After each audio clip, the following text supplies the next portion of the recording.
Very good relationship with Prime Minister Khan, very good. We talked about it today at length, actually, and Prime Minister Modi. And it's no question it's a problem, but it's a problem they're working on it. We just hope, and I said I'll help, I'll do whatever I have to do if I can do that, because my relationship with both gentlemen is so good. But there has been difficulty in Pakistan, and we're seeing what we can do about it. Anything I can do to mediate, anything I can do to help, I would do. Trump ने भारतीय सरजमीन पर पाकिस्तान की तारीफों के पुल बांध दिए। सदर ने पाकिस्तान और भारत में सालसी की फिर पेशकश कर दी। बोले, मोदी से पाकिस्तान और सालसी के मुतालिक बात हुई।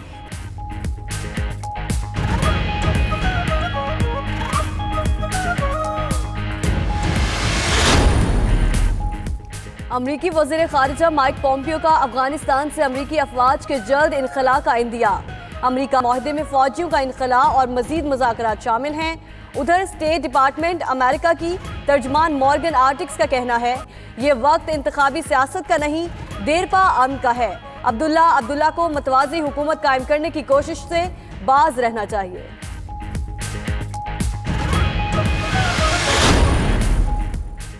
Army chief general Qamar Javed Bajwa से यूरोपियन यूनियन के सफीर के कई सफरा के वफ्द समेत मुलाकात। ISPR के मुताबिक अफगान मुफाहमती अमल समेत इलाकाई और बाहमी दिलचस्पी के उमूर पर तबादला ख्याल किया गया।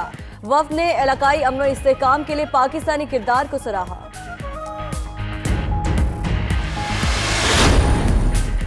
वज़ीर आज़म से गैर मुल्की सरमायाकारों के वफ्द की मुलाकात। तवीलुल मुद्दती सरमायाकारी की ख्वाहिश जाहिर की। हुकूमत की सरमायाकारी की पॉलिसीज़ को भी सराहा। इमरान खान कहते हैं, हुकूमत ने मईशत को दरपेश चैलेंजेस पर काबू पा लिया, अब तरक्की के अमल के बारे में सोच रहे हैं। कारोबार में आसानियों से मुतालिक आलमी रिपोर्ट में दर्जा बंदी 28 दर्जे बेहतर हुई।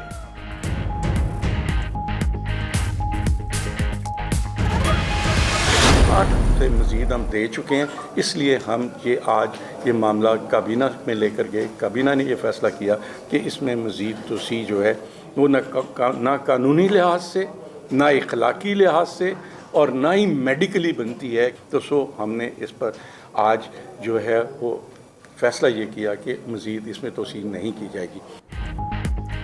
पंजाब काबीना ने नवाज शरीफ की जमानत में तौसी की दरख्वास्त मुस्तरद कर दी। राजा बशारत कहते हैं, नवाज शरीफ को 8 हफ्ते मिले, मजीद 8 हफ्ते गुजर गए, वो लंदन जाकर अस्पताल दाखिल नहीं हुए।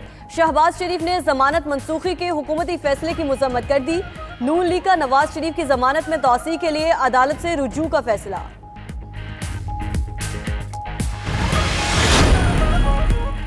लीगी रहनुमा शाहिद खाकान और एहसन इकबाल की भी जमानतें मंजूर। इस्लामाबाद हाई कोर्ट का 1 करोड़ के मचलकों के एवज रिहाई का हुक्म। नैब का दोनों की जमानत मनसूखी के लिए सुप्रीम कोर्ट से रुजू का फैसला। उधर नवाज शरीफ के भतीजे Yusuf Abbas Chaudhry sugar mill case में जमानत पर रिहा। लाहौर हाई कोर्ट में मरियम नवाज का नाम ECL से निकालने की दरख्वास्त पर समाअत। मुआवनत के लिए अटॉर्नी जनरल की आइंदा हफ्ते तलबी।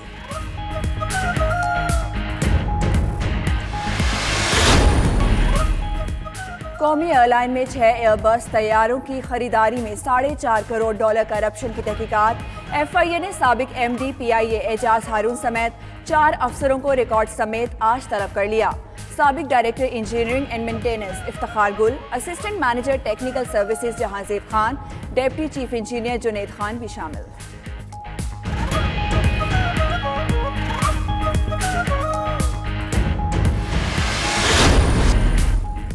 सरकारी हज स्कीम के लिए दरख्वास्तों की वसूली आज दूसरे दिन भी जारी रहेगी। पहले दिन मुल्क भर के 13 नामजद बैंक्स में 12,931 हज दरख्वास्तें वसूल हुई। तर्जुमान मजहबी अमूर के मुताबिक दरख्वास्तों की वसूली 6 मार्च तक जारी रहेगी। दरख्वास्त गुजार बैंक से दस्तखत और मोहर शुदा रसीद जरूर लें।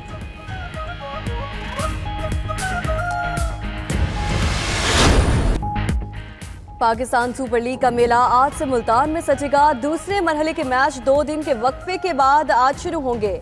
आज मुल्तान में वाहिद मैच में मुल्तान सुल्तान्स का मुकाबला पेशावर ज़ल्मी से होगा। दोनों टीम्स के स्टेडियम में नेट प्रैक्टिस। PSL के दूसरे मरहले में रावलपिंडी में भी मैच होंगे। लाहौर कलंदर्स की टीम इस्लामाबाद पहुंच गई।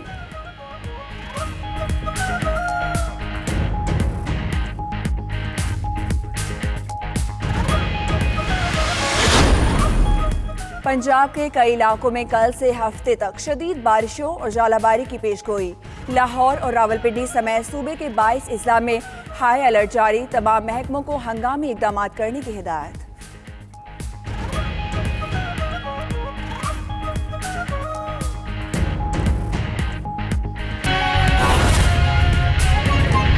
के तहत कि उनकी बेल में तोसी कर दी जाए। उनकी ये दरख्वास्त मौसूल होने के बाद चीफ मिनिस्टर पंजाब ने एक स्पेशलाइज्ड हेल्थ केयर डिपार्टमेंट को वो दरख्वास्त भेजी और एक मेडिकल बोर्ड जो है वो तश्कील दिया गया।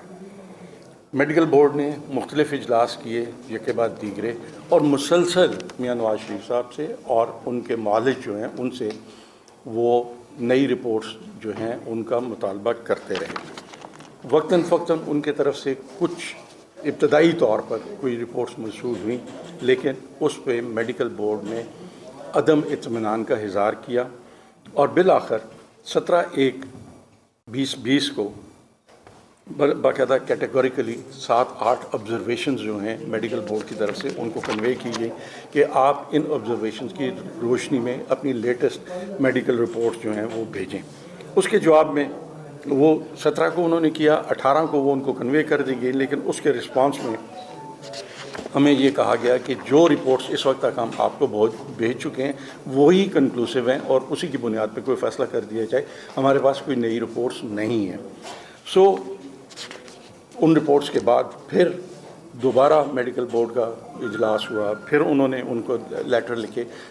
एक हमारा मेडिकल बोर्ड जो कायम हुआ था, उस मेडिकल बोर्ड और मियां नवाज शरीफ के जो मुआलिज हैं और मियां नवाज शरीफ उनके दरमियान एक राब्ता रहा और उस राब्ते के नतीजे में हम मुसलसल उनसे नई रिपोर्ट का मुतालबा करते रहे।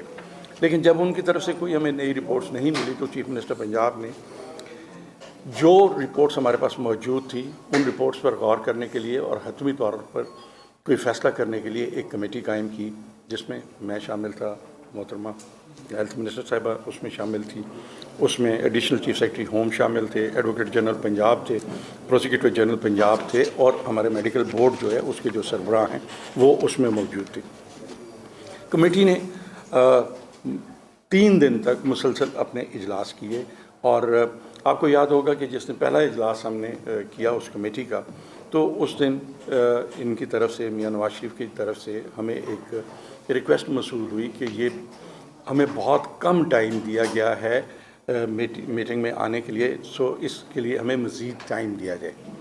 हमने उनकी इस बात को हमने तस्लीम किया और द वेरी नेक्स्ट डे हमने दोबारा मीटिंग रखी। उस दिन उनकी तरफ से अताउल्लाह तारड़ साहब तशरीफ़ लाए और उन्होंने ये कहा जी कि आप स्काइप पे मियां नवाज शरीफ के जो डॉक्टर हैं, डॉक्टर अदनान, आप उनका भी बयान लें।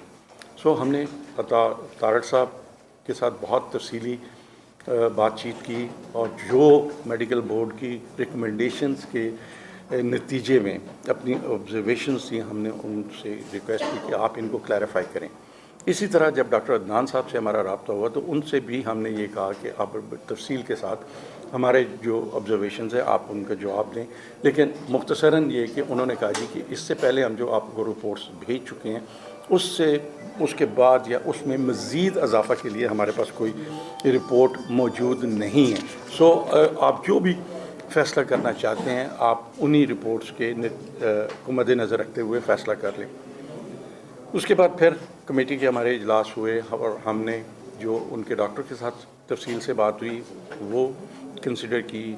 तारड़ साहब से जो हमारी गुफ्तगू हुई उसको हमने देखा और उन तमाम चीज़ों के नतीजे में हमने एक कमेटी ने ये फ़ैसला किया कि मियां नवाज शरीफ जो है उनकी ज़मानत में मज़ीद तोसी नहीं हो सकती। और उसकी बुनियादी वजह ये थी कि आपको याद होगा कि जो इब्तदाई तौर पर कोर्ट का फ़ैसला था वो 8 हफ्ते के लिए था, लेकिन गवर्नमेंट ऑफ पंजाब की उनके साथ एक राब्ता और जो डिमांड्स थी मेडिकल रिपोर्ट्स, इस सिलसिले में मज़ीद 8 हफ्ते गुजर गए। नज़र रखते हुए फ़ैसला कर लें।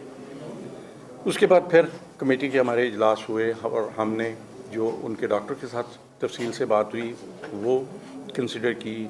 तारड़ साहब से जो हमारी गुफ्तगू हुई उसको हमने देखा